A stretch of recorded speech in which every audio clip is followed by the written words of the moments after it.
What's up guys? Today is July 21. So today pupunta tayo guys ng Thailand for a very special event, which is the launching of the Huawei Pura 80 series. So sa mga hindi nakakalam po yung cellphone na yun, it's basically yung parang iPhone ng China. So invited tayo doon kaya pupunta tayo today. So grabe, today is again, so you know, July 21, 7:47 AM. Kakatapos na namin ng shoot kagabi guys for the Badminton OPX.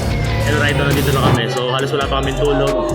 But, you know, this is life. So, fitness check muna tayo. Ay, fitness check, outfit check wala. We're using the Nothing headphones. Okay, thank you for, by the way, kay Digital Walker for this one.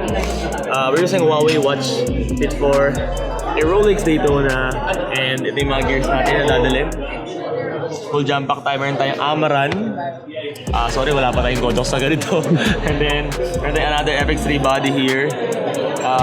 Another lens. Hindi ko lang alam kung ano tong lens na to. But, another FX na ito, nakikita ninyo right now. And, yeah. Grabe. Ang bigat ng bag ko. Ngayon lang ako nakaranas ng gato. Ang bigat na biyahe. We're eating a breakfast at Little Flower. So, ito pa yung kasama ko sa inyo. This is Henrik. Yeah, this is Hen. Yeah, say hi guys. So, kamusta ka bro? Basta okay naman. So, yung nag-direct sa amin kagabi guys. Yung grabe. So, kulang ang 24 hours ata sa so guys, ito na. Ang Pura 80. First look natin. Again, ilalabas pa lang to bukas, I think. Ito na siya guys in 5, 4, 3, 2, 1. Ayan siya. The first look at the Huawei Pura 80 series. So, honestly, it looks very similar sa Pura 70 na nilabas natin last year sa TikTok. So, testing natin yung camera. So far, looks very natural in the eyes naman. 2x, 4x. Let's check the brick on the walls. Pwede.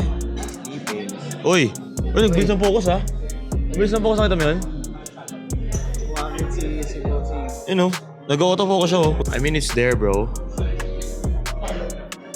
So malalaman natin guys, mamayang gabi, alam ko pagdating namin ng Thailand, meron kaming parang photo night session kasi si Huawei Pura 80 based on our orientation is like medyo sa gabi siya nagpo-perform ng mas maganda daw. So compare natin siya mamaya with our iPhone 16 Pro Max and magkakalaman kung sino ba talaga ang hari ng imaging. So ang tawag pala din guys sa technology nila is X-Image or X-Imaging. So let's see how it goes. So today, right now is 8:30. I think we should prepare for our boarding. Let's go. 3, 2, 1. And finally, sa wakas guys, dumating na tayo sa mismong APAC launch ng Huawei Pura 80 series guys. So sobrang excited ako dahil first time ko guys maka-attend ng official flagship phone guys ng Huawei mismo, Pura 80. So excited ako, ano kaya malalaman natin about this phone? Magkano kaya siya? May mga secret specifications kaya at features siya. So kita kasi tayo guys sa loob, abangan nyo, let's go!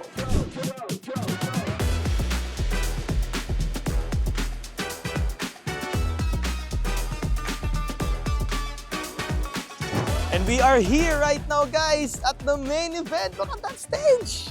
Grabe guys, parang concert level. So excited na ako guys. Look at that, tayong pinakaunang tao guys. Bang! So let's see. Ganito nyo guys, may mga pangalan yan.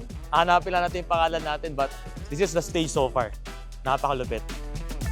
Check nyo na lang!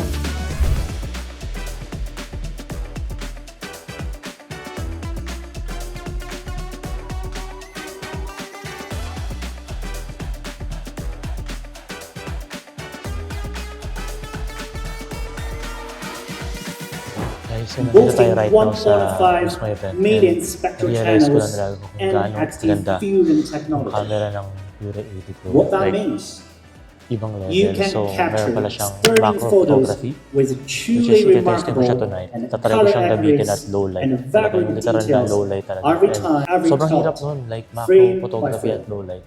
Macro na low light pa.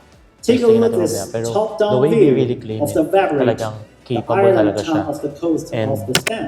1 inch pa yung sensor. The colorful beauties Like and 1 rich inch coastal sensor tunes is are crazy. Ngayon ko curious, pa siya ginagamit the actually. master Ang of dami kong light and the shadow. nasubukan. Like grabe, tignan mo yung detail niya.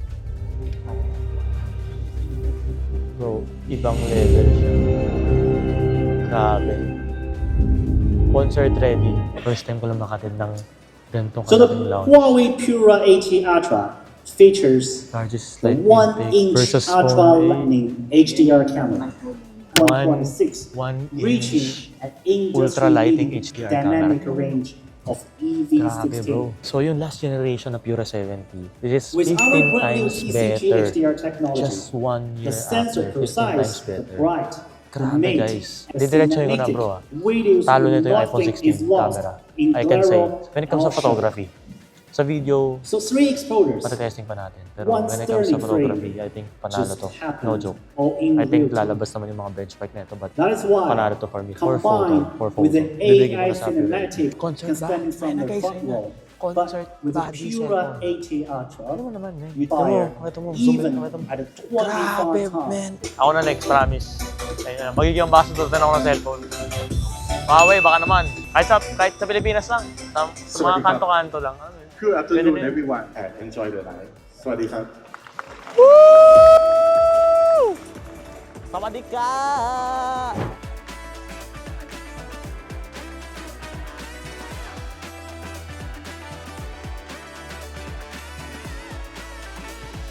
So guys, finally tapos na yung event and right now naman nandito tayo sa experience zone as you can see here. But before I go into the experience zone guys, one thing guys na super nagustuhan ko from the Huawei Pura 80 series is yung zoom telephoto capability niya. Like just wow kanina. I don't know kung pwede natin pakita yung mga B-rolls right now, mga nakita natin kanina, but sobrang galing, sobrang ganda. Like even up to 10x, 20x usable, grabe yung images. As you can see naman, gumamit ako ng Huawei Pura 80 series. Makikita nyo on the screen right now na sobrang usable talaga siya. Like, I don't know kung anong ginawa ni Huawei dito sa phone na to, but guys, napakahirap ilagay sa ganito kanipis na phone na capable at low light na ganitong klaseng images yung mga kaya nyo i-produce. Plus, yung macro photography pa niya, mamayang gabi itetest ko rin. Actually, paggabi na rin na, pero mamaya itetest ko siya outside Bangkok City. So yun lang.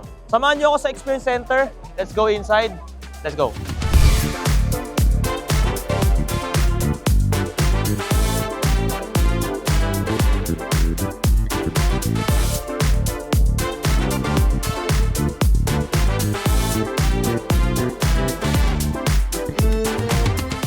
Hello guys, nandito tayo right now guys sa Bangkok and tatanungin natin guys, someone from Huawei guys, kung para saan ba talaga ginawa ang Pura 80 series. So hi, I'm James, nice to meet you. What's your name? I'm Minnie. From Minnie, Huawei. wow, like Minnie Mouse? Like Minnie Mouse. Okay, you're from Huawei. Are you from Thailand? I'm from Thailand. Okay, nice to meet you. Nice to meet you. Just one very easy question. Who is Pura 80 made for? For me, or even for Huawei users, the Pura 80 Ultra is obviously made for people who are into fashion, obviously, because we have a very super sleek design and super fashion forward design. And also people who love and are into photography because our camera is rivaling with the professional DSLR. That's actually true. Like the way I see the details a while ago in the stage, I was like, wow. Even though I tested the phone, like for like the past 3 days already, I've discovered a lot of features that was not being introduced to me until right now. Like, which feature do you like the most? Obviously, the zoom, The telephoto? the telephoto. It's crazy. Obviously, it has to be the telephoto. We can have like different multiple zoom levels in one module. Yeah. Which color is your favorite? Pink, of course. Pink. So guys, that's all for Minnie and let's go. Thank you so much. Thank you so much. Thank you so much. Thank you so much.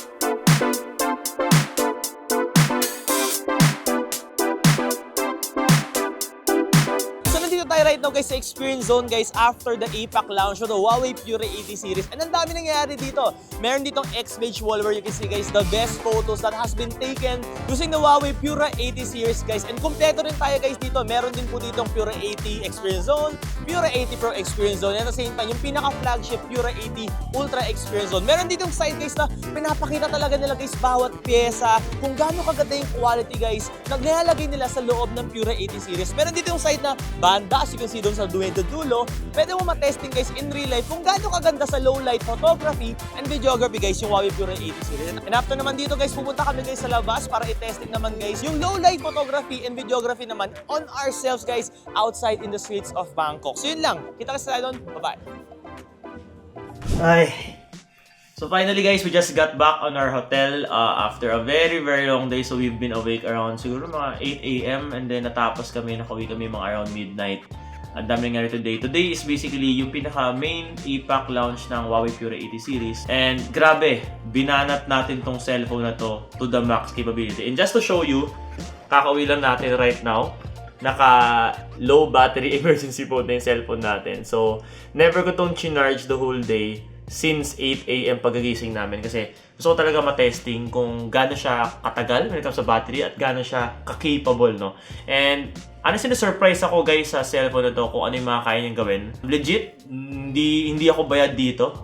Binayaran ni Huawei yung trip ko punta here, but they didn't pay me to post a content, no? So everything I'm saying here is basically facts and real experiences, no? So, meron tayong upcoming video about this phone in-depth review. Sabihin ko na rin siguro sa video na to siguro, ano yung mga key points or like memorable points about this phone today. Number 1 is photography. Wala akong masabi when it comes to photography. I can say, as of right now, that the photography level of this phone, hindi pa to yung Ultra guys Pura 80 Pro pa lang to. Yung mid pa lang ito. So, there's Pura 80, Pura 80 Pro, and Pura 80 Ultra. This phone already beats iPhone in terms of rear camera photography. When it comes to front camera, hindi ko pa masabi. I might need more time to experience it, maybe tomorrow. But the rear camera, especially in low light, guys, I can say kakaiba. It's not a typical Android na mapapansin mo na pag nakita mo yung picture parang, oy, Android camera to.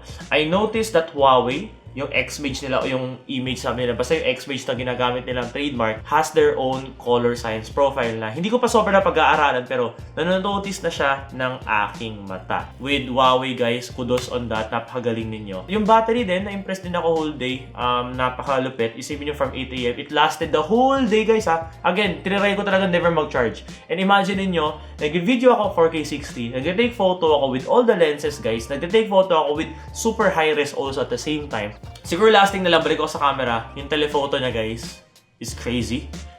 It can do an 100x, but 10x pa lang, grabe. Sobrang satisfied na ako when it comes sa camera na itong cellphone na to. Yun lang, I think yun lang muna for this video. Shoutout kay Huawei by the way. Thank you so much for inviting me here. It's actually a privilege na ma-invite ako guys sa APAC launch. And na-notice ko na wala masyadong keyword silang pinapunta dito sa Thailand, no, just for the launch. Yung level ng launch na ginawa po nila dito is basically kasing same level ng launching ng ginagawa pa ng mga iPhone. So it's really a privilege for me and that's why I'm documenting everything that I've done here para mapakita ko sa inyo kasi this is really a privileged experience. And maraming salamat again kay Huawei. And shoutout din po by the way kay Shopee for supporting me on this trip as well. So nandito rin pala sila, kasama rin natin sila. So yun lang, I think marami tayong pag-uusapan about this phone sa next videos natin. Doon pag-uusapan natin guys lahat. Processing power, display, battery, camera, lahat yun in-depth. And even guys yung build quality neto. And even yung mga napansin kong mga hindi okay o yung mga hindi ko nagustuhan o yung mga bad experience ko about this phone as well. Pag-uusapan natin yun sa next video. So tomorrow,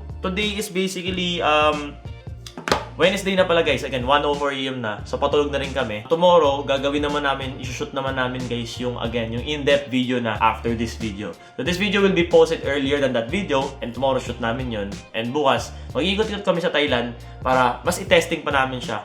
Mas mapahirapan natin yung camera guys. Mas susubukan natin siya. Kasi marami kang mga na-discover na hindi namin alam based on like ginagamit lang namin siya orientation na in-announce during the APAC launch mismo, doon sa mismo stage kanina. So, yun lang.